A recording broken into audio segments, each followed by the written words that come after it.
Welcome back. We are joined by Professor John Mearsheimer to discuss the war against Iran, which is definitely not going as planned. So thank you very much for coming back on. My pleasure, Glenn. So, well, as I said, the war definitely not going as Trump had hoped, but it seems to be going as many would have predicted. Indeed, Trump himself had was met with a lot of warnings before he went down this road, and now, of course, it's unclear what direction he should take. We also see reports from from the American media that even Israel is now growing concerned. They don't think that Iran is going to collapse. They don't think it's going to surrender. So what exactly, if time is on Iran's side, why go down this road? And the Wall Street Journal said something similar, that Trump's advisor would like to find a quick exit from this war. So what do you make of this? Is this reaching the end of the war, or will Iran not permit this? Well, it's quite clear that the war is not going well for the United States, and that President Trump, I think, would like to put an end to it. Uh, and the problem that he faces is he can't find an off ramp. I think nobody can tell a plausible story about how this war ends. Uh, if we had decisively defeated Iran the way we decisively defeated both Nazi Germany and Imperial Japan in World War II, then you can say the war is over with. We are the winner, and we're going to impose terms on the loser. But that's not what's happened here. They haven't won anything approximating a decisive victory. And in a very important way, the Iranians have an incentive to continue the war, to turn it into a protracted war of attrition, and they have the means to do that. So the question then is, how does President Trump get Iran to agree to settle this war? When you listen to people in the administration talk, they sometimes talk as if we're the only player in the game. Of course, the Israelis as well, but the Americans and the Israelis are in the driver's seat. We determined when the war started. We determined when it ends. We determine the conditions that the Iranians have to accept. This is the sort of view you get from inside the administration. But this is not the way the real world works. The Iranians have a say in this. And the question is, how do you get the Iranians to agree to stop fighting? Now, some people might say that we are inflicting so much punishment on the Iranians that they would be happy to quit. Pete Hegseth has been saying that today is going to be the day of the heaviest bombardment that Israel and the United States inflict on Iran. Okay, let's assume they inflict more punishment today than they have in any of the previous 11 days of the war. Does that mean that the Iranians are going to throw up their hands and quit? I hardly think that's the case. I think that Iran has prepared itself to accept massive punishment by the United States and Israel. So we can dish it out, but the Iranians are not going to throw their hands up. And in fact, what the Iranians are going to do is they're going to up the ante from their side. As we go up the escalation ladder, they'll go up the escalation ladder. If you start destroying critical infrastructure inside of Iran, they'll destroy critical infrastructure inside the Gulf states and inside of Israel. And they can do it. They have lots of ballistic missiles. They have lots of drones. Almost all of them are highly accurate. And they're operating in a target-rich environment. It's not like they can't find targets to hit. They can hit vulnerable and important economic and strategic targets with relative ease. Uh, so they have a strong hand to play. When I say they, I mean the Iranians have a strong hand to play.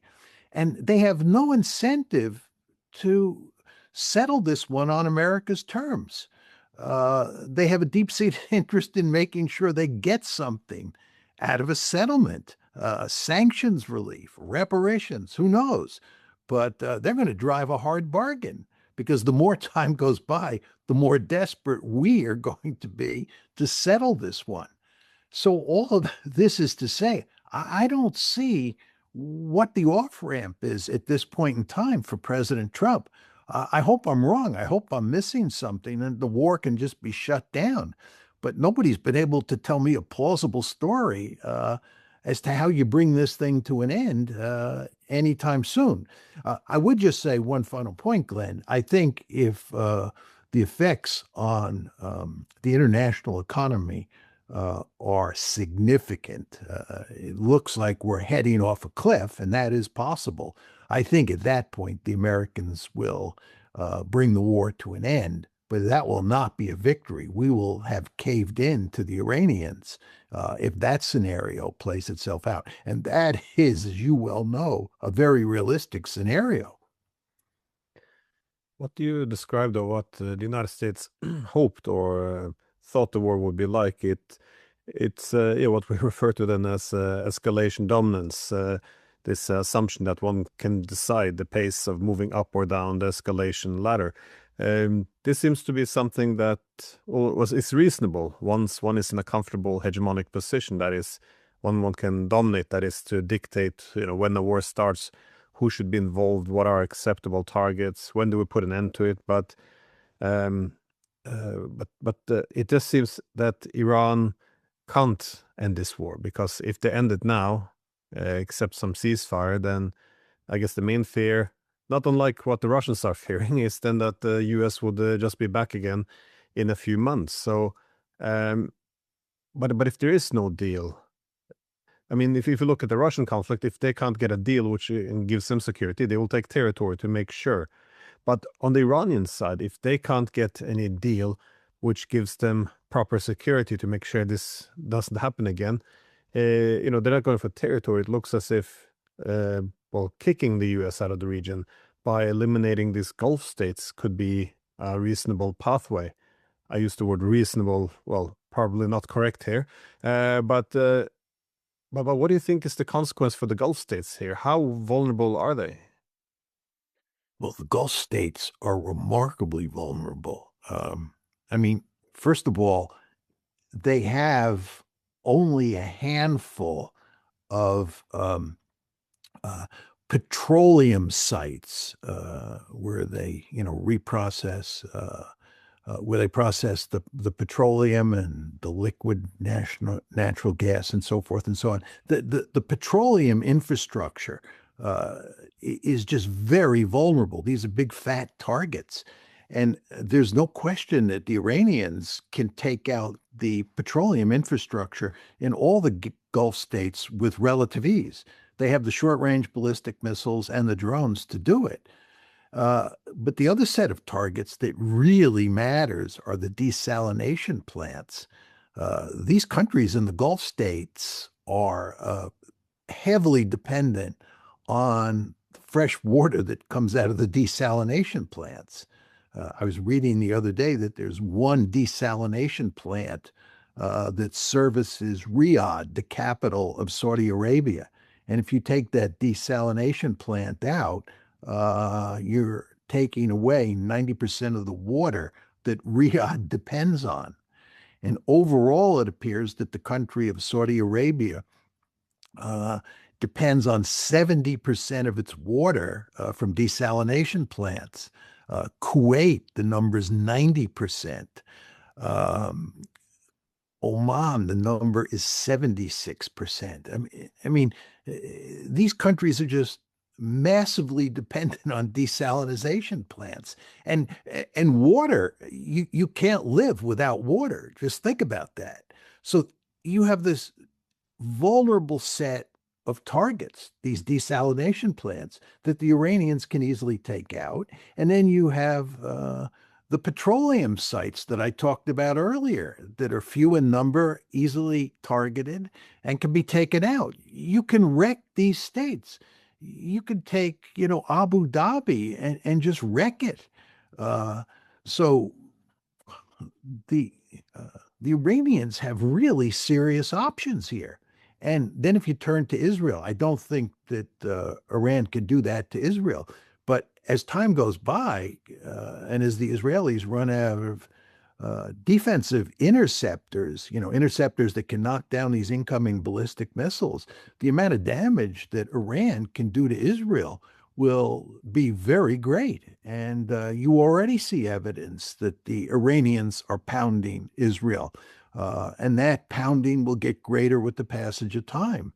So, this is why it's so obvious that the Iranians have real options. The idea that we have escalation dominance and that we can uh, beat the Iranians as we go up the escalation ladder, I think is a fallacious argument. They have, in a way, an assured destruction capability. They can destroy the Gulf states, and that would have a profound effect on the world economy. And surely President Trump and his advisors have begun to realize that. And that's one of the reasons I think they're interested in looking for an off ramp now. But then the question is, how do you find the off ramp? And I don't think there is an off ramp at this point. And I think what they'll do is they'll escalate. And they'll think that escalation will solve the problem. This gets back to my point about what Pete Hegseth is saying about today, Tuesday, being the day when we will inflict the most punishment on the Iranians that we have inflicted so far. Okay, we start walking up the escalation ladder, but then this brings me back to my point about what the Iranians can do if they go up the escalation ladder with us. And the point is, they could do massive damage to the Gulf states. So they have options here. And they can do massive damage to the international economy. So I think going up the escalation ladder is not going to produce a satisfactory outcome for us, for the United States and for Israel. Yeah, given that they're so vulnerable with the desalination plants, it's a bit strange that the United States would have chosen to escalate by attacking the desalination plant within Iran, because now Iran can almost, can retaliate by the same means without being seen as the main aggressor, essentially having an alibi to do so. But how significant though is the attack on the suspension of the trade in energy? Because when people make the point, it's also linked into the entire international financial system with the petrodollar. But this seems to be one of the areas where the Trump administration is worried. Again, they make the point now that if Iran tries to block the Strait of Hormuz, then according to Trump's tweet, they will hit Iran 20 times harder. And now we hear Macron also say, well, we're going to come and help defensively somehow to open up the Strait of Hormuz. How do you see, how important is the energy aspect here, or what kind of dimensions are there to it? Well, the energy dimension is of enormous importance. 20% of the world's oil and gas comes out of the Persian Gulf. It just matters enormously. And everybody understands that if this turns into a long war, it will have disastrous consequences for the world economy. Again, this is one of the principal reasons that President Trump is looking for an off ramp. He likes to talk about opening the Straits of Hormuz. All I can say is good luck on that one. If that was easy, we would have done it earlier. I don't think we can open the Straits of Hormuz. You remember not too long ago, President Trump was talking about escorting tankers in the Persian Gulf. And the Navy basically told them that was not possible. Those naval ships, American naval ships, would be too vulnerable. So I don't think that they can open the straits. The other thing you want to remember is if they actually destroy the petroleum infrastructure in the Gulf states, it doesn't matter whether the Straits of Hormuz is open or not, because there's going to be no oil coming out of the Straits of Hormuz. And if they destroy the desalination plants and the petroleum installations in the Gulf states, there are effectively not going to be any Gulf states left. I mean, the point is that the Iranians have options here. They can play hardball, and the consequences would be devastating for the Gulf states. And as I say, then it wouldn't matter whether the straits are open or not. But I don't think we're going to open the straits anyway. I don't think we're going to put naval ships in the Persian Gulf either. I think, in a very important way, the Iranians are in the driver's seat. Clint, if I can just make a historical point that gets back to an issue that you were raising before, having to do with escalation dominance and air power, and even decapitation. If you go back to the period before World War I, as we all know, wars before World War I had no air dimension. Wars were fought between armies and navies. And it was in World War I where we first saw air forces employed by the fighting forces in Europe. Then after the war, this is in the 1920s and the 1930s, this is before World War II, you developed independent air forces. And those air forces became very interested in strategic bombing. And strategic bombing is another way of saying long-range bombing. And the idea was, and this was, of course, popular in the air forces of the world and among Air Force thinkers, that an air force by itself could independently win a war. In other words, you would no longer have to win that war on the ground or at sea. You could just take your air force and you could hit the other country's homeland. You could hit its economy, you could hit its population, you could hit its military forces, whatever. And you could bring that country to its knees with air power alone. And in a very important way, we tested this in World War II. And we have tested this theory many times since. Now, there's still some people who believe you can do magical things with strategic air power, which again is another way of saying with air power alone. But the fact is, there are real limits to what you can do. There's no question that you want to have a powerful air force if you go to war. And there's no question that in some cases, strategic bombing helps win a war. But strategic air power by itself cannot win a war. It just can't. The historical record is unequivocally clear on this. So when you go to war against a country like Iraq in 2003, you definitely use air power. You remember shock and awe, Glenn. That was the American Air Force pounding Iraq before we sent the ground forces in. Strategic bombing came before the ground forces went in. But the fact is, to create regime change and win a decisive victory in Iraq, we had to use land power. We had to send in ground forces. We couldn't do it with air power alone. Fast forward to the present.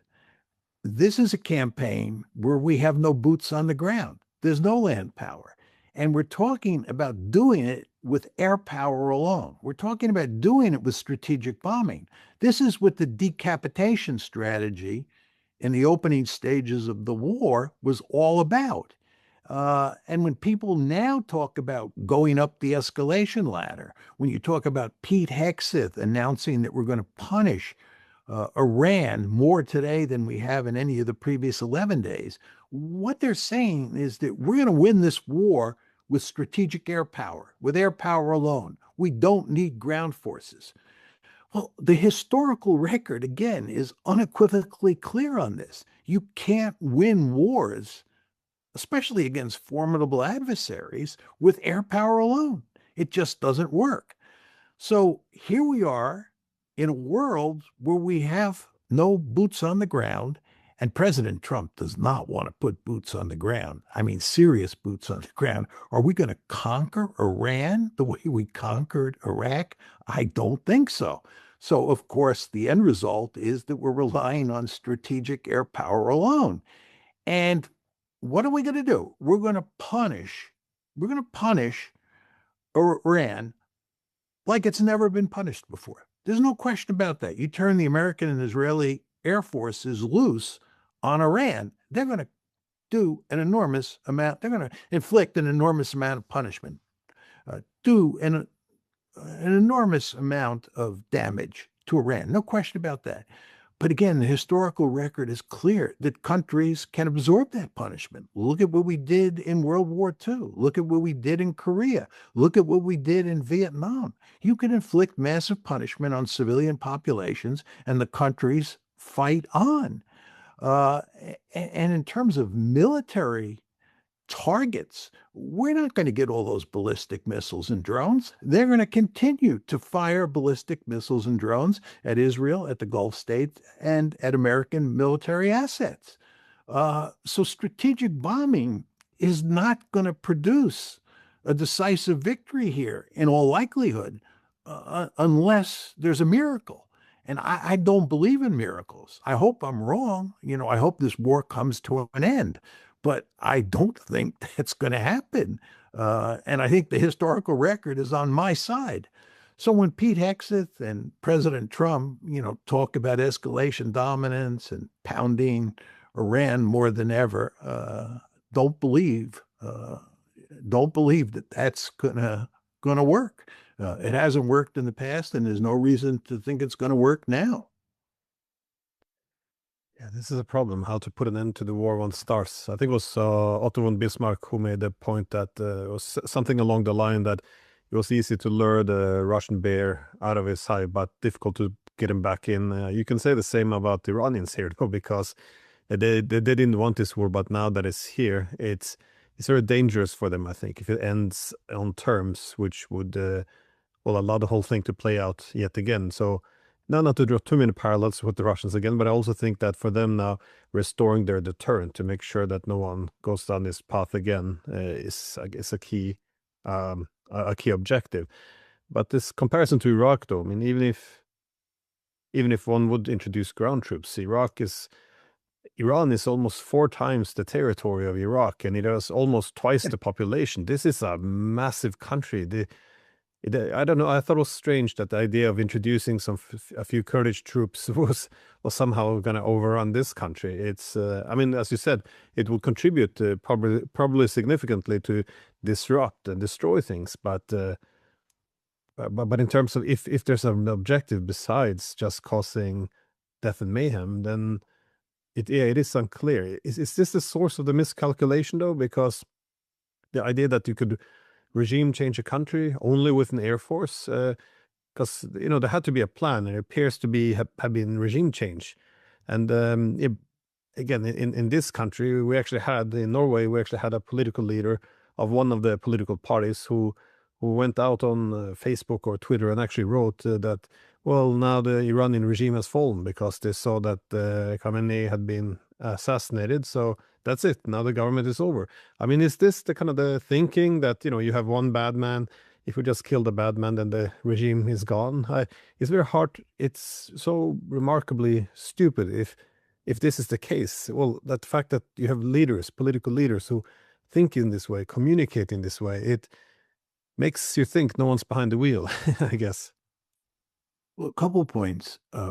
I think that the initial strategy, and we have gotten at this issue in our previous comments, but the initial strategy was decapitation. And then if the decapitation didn't work, I believe that we felt that we could punish them in ways that would force them to throw up their hands and surrender. We would have escalation dominance. And this is another way of saying we thought we could do it with air power alone. Now, very importantly, the administration was told by insiders, 2 sets of insiders before the war, that this was unlikely to work. You remember that General Kane, who was the chairman of the Joint Chiefs of Staff and was handpicked by President Trump to be the chairman, remember, he brought him out of retirement. He was only a three-star general. President Trump brought him out of retirement, made him a four-star general, and made him chairman of the Joint Chiefs. So he was, in a very important way, Trump's general. Much to his credit, General Kane told President Trump that we did not have a viable military option. This is before February 28th. Furthermore, the National Intelligence Council, which is separate from General Kane, did a study before the war that said you're unlikely to get regime change and bring this war to a quick end. This was careful analysis done by the National Intelligence Council, done by insiders. So there were two flashing orange lights, if not red lights, that were in the president's face that he just ignored. And as I said to you before, we have a huge body of literature on air wars and sanctions and regime change that anyone can easily access and easily figure out what the bottom lines are here. It's not a complex literature in the sense that almost everybody agrees that air power alone or strategic bombing doesn't win wars, that sanctions have real limits, that regime change is wickedly difficult. First of all, it's almost impossible without ground forces, but even with ground forces, the whole process is wickedly difficult. The literature is unequivocally clear on this. So when you marry what we know from previous analysis by scholars and policy analysts with the fact that you had General Kane and the National Intelligence Council warning the president not to do this, and when 20% of the American people approved it, but the rest didn't, you want to think about that. Only 20% of the American people were enthusiastic about this war. The other 80% either opposed it or wasn't too sure. To go to war, in those circumstances is quite remarkable. And you just sort of wonder, what was Trump thinking? How could he have possibly done this? And when you look at where we are today, given everything I just said, it's hardly surprising that we're in a real mess and there's no apparent way to get out of it. It's just not surprising. What is happening now is consistent with the historical record. And just to add one more dimension to this, go back to the 12-Day War last June. The 12-Day War between Israel and the United States on one side and Iran on the other side. It was the Israelis and the Americans, not the Iranians, who wanted to end that war after 12 days. Decapitation didn't work in that war. We didn't have escalation dominance in that war. What more evidence do you need before February 28th to tell you that this is a bad idea? But nevertheless, Trump jumped in along with Netanyahu, who of course was pushing him and promising him that we would have a quick victory. And here we are. See, that's a great point. That makes this even more extraordinary. The fact that we already had this war back in June for 12 days, and it was the same problems. I mean, the weapons shortage, that was a key problem. That's why they had to put an end to it. And of course, because it was only with Israel, Iran was more willing to put an end to it. But how does it surprise you the US didn't pack a bigger bag for this war, though, and that they didn't have more weapons? Because I heard they only prepared for a few weeks at most. But this is, or was it just assumption that if it didn't work, then we could just put it to halt again after 12 days like last time?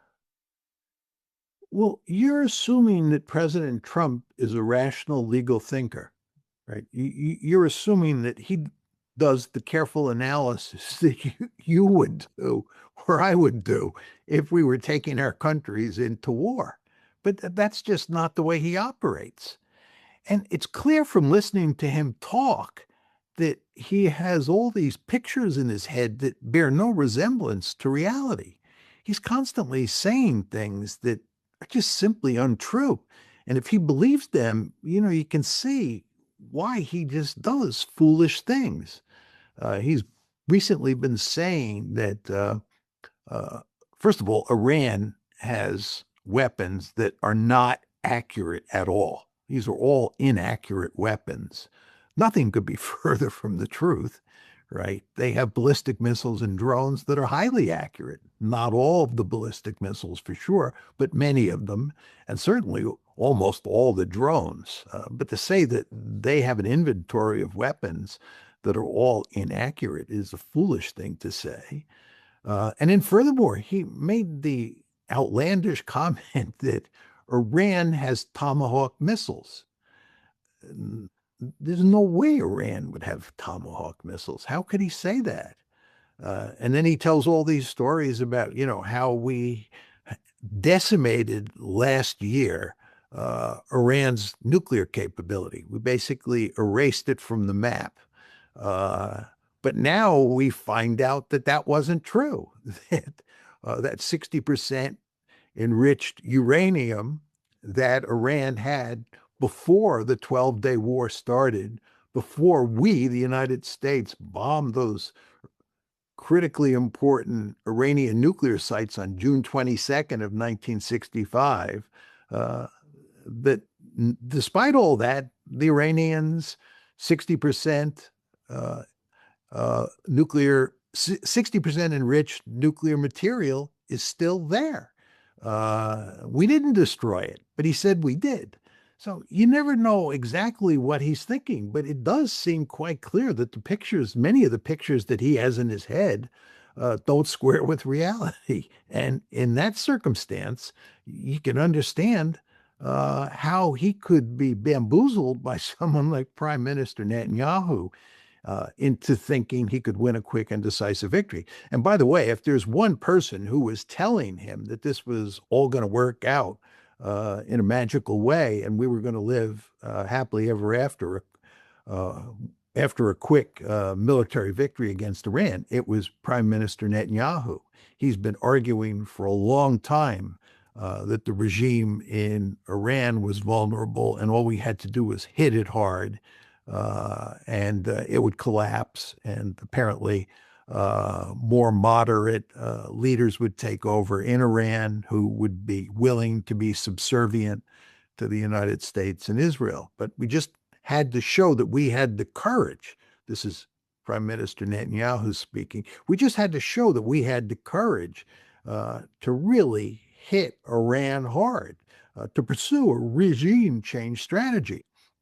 And Netanyahu, for God knows how long, had been trying to get the United States to do that. He had been trying to drag us into a war against Iran by promising us that it would produce a great victory. But every president before Trump, including President Biden, avoided falling into that trap because they all understood that it was a trap and that we would not win a quick and decisive victory. But anyway, it appears that Prime Minister Netanyahu bamboozled President Trump, convinced him that we would win a quick and decisive victory. And we have not won that quick and decisive victory. I guess that's another great irony here. That is the whole argument that the Iranians are, an irrational actor, while we see now this kind of a bit unhinged rhetoric coming from the White House, because only over the past 24 hours, I've seen Trump's claim that the Iranians told Witkoff that, they would insist on developing nuclear weapons no matter what. That Iran was going to take over the whole Middle East if we hadn't attacked first. We had maybe 3 days before Iranians would have attacked the United States. And again, with this attack on the girls' school, killing 160 girls, very young ones as well. It looked, many of them were between 8 and 10. I went with the assumption that this was at least, well, I think a safe assumption that it was a mistake. No one hopefully doesn't target kill 160 young girls on purpose, but I don't understand. First, they claim, well, it was an Iranian missile, then find out it's a Tomahawk. His whole administration then goes on, moving away from, okay, Iran didn't bomb, kill these girls on their own. But then moving on to the Tomahawk, that, yeah, Iran could have it. I mean, nobody else in the administration would go out, with such an absurd statement. Just seems that, governments always lie, all governments, but this really, takes it to a new level to the extent that the credibility, not just of Trump, but the United States could be at risk. And, that's it's a non-material asset, you can call it, but it's still very vital, it would seem, though. Well, I think if you look at both Iran and Russia, whether you like the regimes in those two countries or not, I think the leaders, and here we're talking about Putin in the case of Russia, and of course, Ayatollah Khomeini and now his son, all the evidence is that these regimes are rational legal, that they're thinking strategically. I mean, just to segue to Putin for a second, Putin is a first-rate strategic thinker. I don't know how anybody could disagree with that. The idea that he's some sort of fool who's detached from reality makes no sense. You don't have to like what he's doing. You can think that he was wrong to invade Ukraine. I understand that. But he thinks in a very logical way. I think he has a powerful strategic mind. And I think if you look at the Iranians, you listen to the foreign minister talk, he is an impressive individual. Again, you don't have to like the Iranian regime, and you can view Iran as an adversary. But I think it's very important when you're in a war and you're trying to assess the other side that you do it in a rational, legal way. And if the other side is smart and clever, that you appreciate that fact and take it into account as you put your plans together for dealing with the adversary. But all I would say is that the United States, when it comes to dealing with Russia, when it comes to dealing with China as well, and when it comes to dealing with Iran, you're dealing with leaders in those countries who are smart and who know how to think strategically. But then when you look at the Europeans and you look at the Americans, especially President Trump and Secretary of Defense Pete Hegseth, and you listen to them talk, you say to yourself, it's not clear that these people understand Strategy 101. It's not clear that they're operating in a rational, legal way. Sometimes I think it's quite frightening to hear President Trump talk about a particular issue because the things he's saying are just simply not true. Again, the point about Iran having Tomahawk missiles. This is just it's not a plausible argument, aside from the fact that it's not true. It's just not plausible. And he tells stories like that all the time. So I think that when you look at our side of the equation, it's not a pretty picture. Well, you have no, definitely. You have written a book on this topic that is with title "Why Leaders Lie." So the truth about lying in international politics. How do you make sense of this then, or why? Because I remember from your book uh, that one of the key arguments was that often we find more lying in from liberal democracies. I remember I cited that once in political propaganda because we often portray propaganda simply coming from authoritarian states. But if you go back to Walter Lippmann, to Edward Bernays, all the original scholars on propaganda, they all made the point that if you're a liberal democracy, then essentially sovereignty has been transferred to the people. There's more need to manage the masses, so there was more demand for propaganda. But kind of we propagandize the concept of propaganda to only mean what other people would do. But how do you have any conclusions why how it came to this? Because as I said, this is the stories in the media is just you know yeah, it's beyond well belief. It's not credible in any way. Let me, excuse me, Glenn, let me make a couple points. First of all, in the book that I wrote about lying, one thing you discover is that there are not many lies told by states to other states. And one of the reasons is that if you lie all the time, then lying becomes an ineffective tool. In other words, lying only works when the other side suspects that you're telling the truth. So if you're a habitual liar, lying is just a waste of time. So I was actually shocked to discover when I wrote the book, and many of my audiences refused to believe the argument that states don't lie to each other very much. And the argument I made was that you see more lying by state leaders to their own publics than you see cases of state leaders lying to other leaders. And this is counterintuitive, and I found it hard to swallow at first, but I just gave you the logic. Now, as you point out, I also found that in democracies, leaders are more likely to lie than they are in autocracies for the reasons that you laid out. So you see quite a few instances of presidents lying to the public. And of course, this book was written before President Trump. So, how does President Trump fit with this book? First of all, President Trump doesn't lie on a lot of occasions because he actually believes what he is saying, which is scarier than him lying, right? I think he actually believes a lot of these statements that he makes that bear little resemblance to reality. I wouldn't be surprised, for example, if he believes that Iran has Tomahawk missiles. He has a lot of false beliefs firmly embedded in his brain. So that's point one. Point two is I do think that he tells lots of lies. I think he lies, one could argue, almost all the time. He's constantly telling lies. But the fact is that they're ineffective because everybody understands that he's lying. He just says whatever he thinks. Now, as I said before, he may believe some of those things, and if he believes them, then they're not lies. But then there are other occasions where he says things that he has to know are not true.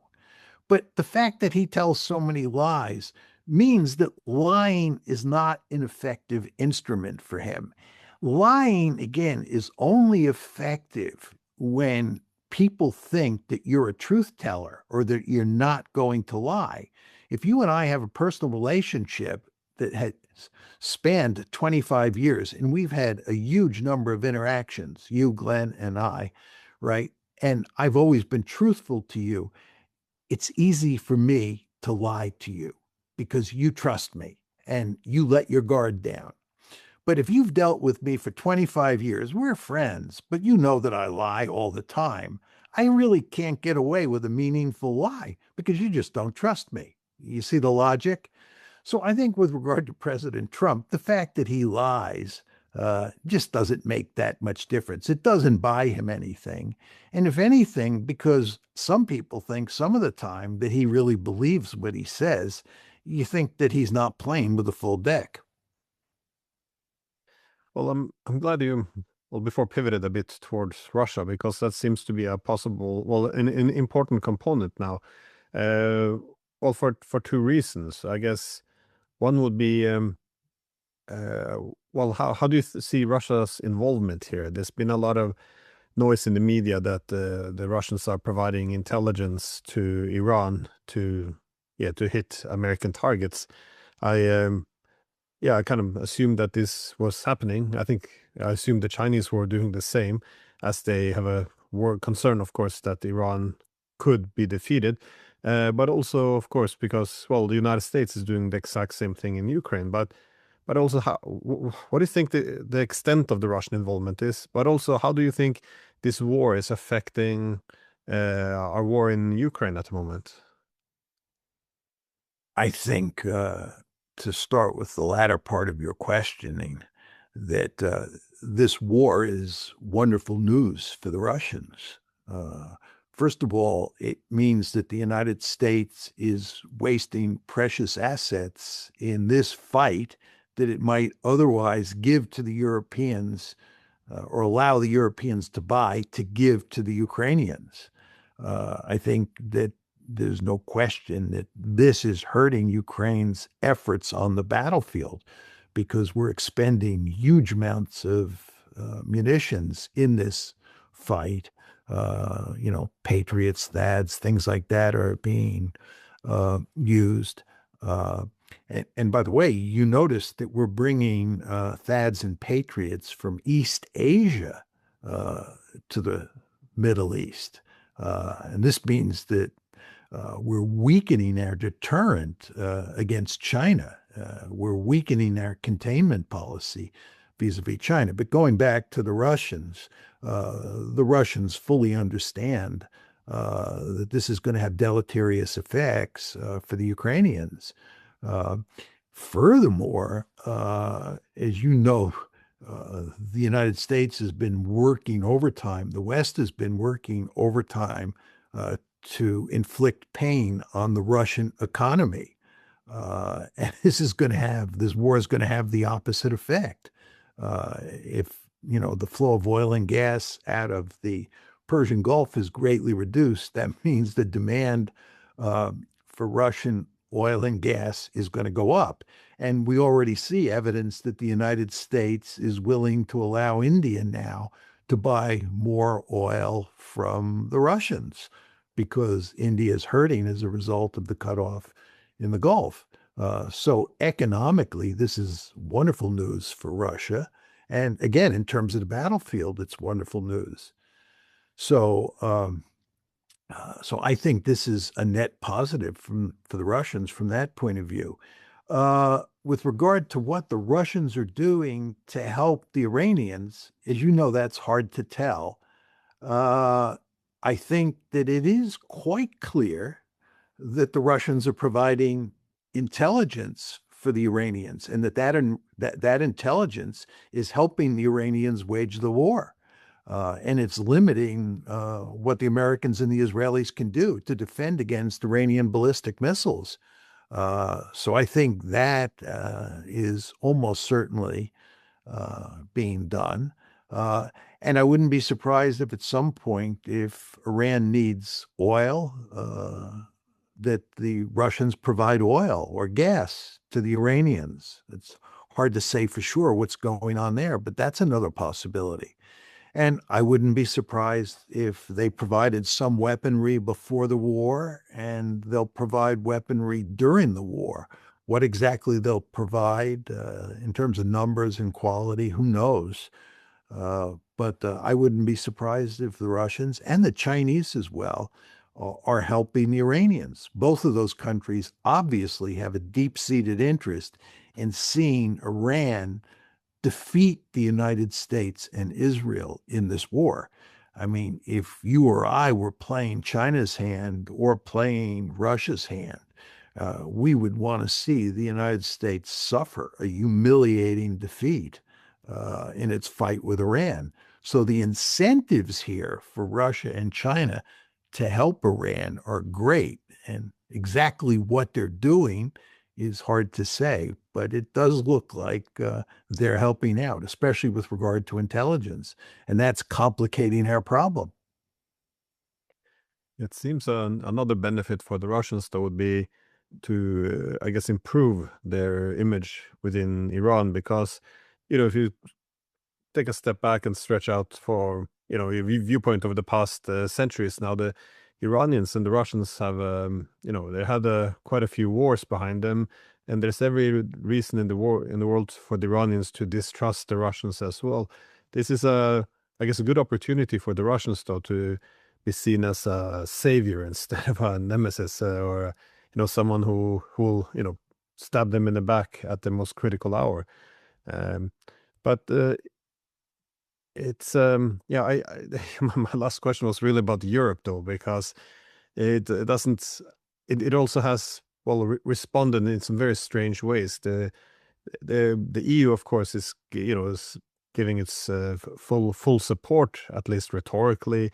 I think Merz, he positions himself now as the number one Trump man to support whatever Trump wants to do.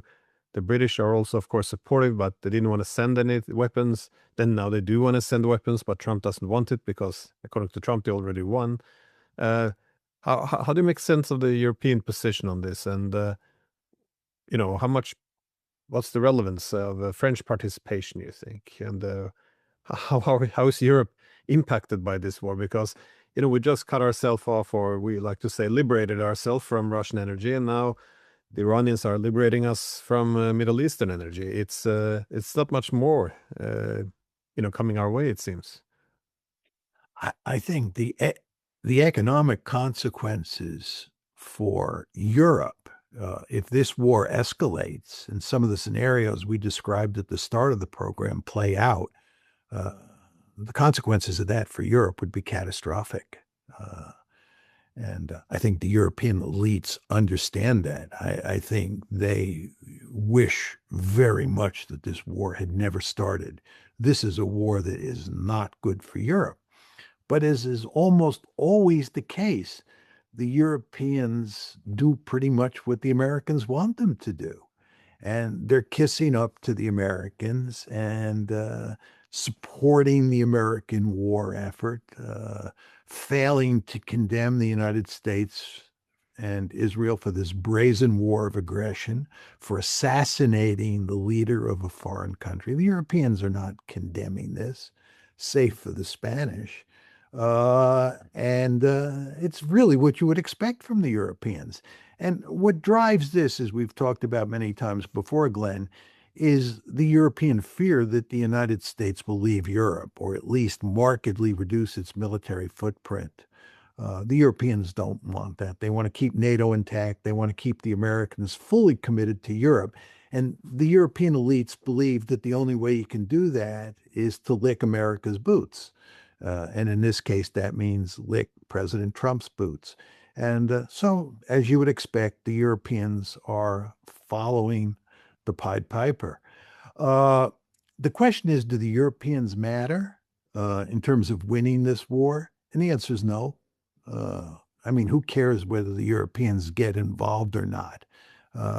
Maybe they'll uh, help on the margins, but that just doesn't matter at this point. There's nothing the Europeans can do uh, to, fundamentally affect the balance of power between Iran on one side and the United States and Israel on the other side. I mean, President Macron talks like this is 1799 or 1805, where France is, under Napoleon and by far the most powerful state in Europe. It's Europe's Godzilla, and France can do X, Y, and Z. Those days are long gone. France has very little military capability, and it certainly has little capability to affect events in the Middle East. So it just doesn't matter very much. This war is going to be settled between the Iranians on one side and the Americans and the Israelis on the other side. And what's in the interests of those three actors is what really matters here. And from Europe's point of view, the sad truth is that their interests are going to be largely ignored because the Americans are just not going to pay Europe's interests much attention. We don't care that much about Europe. President Trump views the Europeans with contempt. The idea that he's going to go out of his way to help Europe is not a serious argument. In fact, if the Europeans get hurt in the process, I would imagine that President Trump will think that's a good thing. He has contempt for the European elites. So Europe is in real trouble. It started with the Ukraine war, and this war just makes a bad situation much worse. It seems like, again, I always agreed with the idea that the United States is the pacifier, and Europe's going to have a lot of problems fragmenting if, not so much if, more than when the United States departs. But it looks as if the efforts now to keep the US there will only fragment Europe faster, because want to keep the US there by prolonging the Ukraine war, which means we turn on the Slovakians, the Hungarians, ignore them. Or now that Merz was sitting next to Trump, and Trump could just hammer away, threatening Spain. And, Merz has to sit there obediently, not say anything critical because he has to show loyalty to Trump. And now, of course, they're alienating the Spanish. So it just seems, you know, always the worst of both worlds is what the Europeans are going for. It's quite extraordinary to watch. It doesn't give one a lot of optimism. Um, yes. Let me make a radical statement, Glenn. I think that one could make an argument that it's in the Europeans' interest to, in effect, pursue the Spanish model vis-a-vis the United States, to play hardball with the United States, to tell the United States that you're going to greatly improve your relations with China, you're going to trade with China, and you're going to trade sophisticated technologies with the Chinese. And if the Americans don't like that, well, we'll cut a deal then. But in the meantime, we're going to fundamentally change our relationship with China. And furthermore, with regard to the Middle East, we're going to condemn what you're doing in the most powerful terms. And we're even going to look for ways to punish you. We're going to condemn you for starting a war of aggression. We're going to condemn you for collaborating with the Israelis and waging a genocide. We're going to condemn you for assassinating Ayatollah Khomeini. Pursuing a really hardball strategy with the United States. And given that the United States needs Europe in all sorts of ways, that will provide the Europeans with some leverage so that they can protect their own interests. And what we're saying here is that by constantly kowtowing to the Americans, by licking President Trump's boots, you put yourself in a situation where your interests are not protected. And if anything, your interests are hurt. And you're getting yourself into more and more trouble as the years go by. That's the way I'd look at it if I were a European. But again, this is a radical argument, and the Europeans' brains have been grooved to think that this is heresy, that, the arguments I'm making are wrong. They're just simply wrong. We don't have to analyze them. We just dismiss them out of hand. We've learned all along that the only way to deal with the United States is to be nice and to be subservient. That might have been true at one point, but I don't think that's true with President Trump. And I'm surprised they haven't figured that out. I think the Spanish leader has figured that out. President Trump is a classic bully. In many ways, the United States is a country that is a bully and long has been a bully. But President Trump is a classic bully. And the only way you deal with a bully is you stand up to that bully. And if you show weakness, the bully will walk all over you. And of course, this is what President Trump is doing with the Europeans. He walks all over them. He doesn't pay attention to their interests. He does what he thinks is in America's interest. And if that hurts the Europeans, tough luck for them. That's his approach. And you would think that the Europeans would have learned this by now and would have altered their policies towards the United States in fundamental ways. But apparently that's not the case.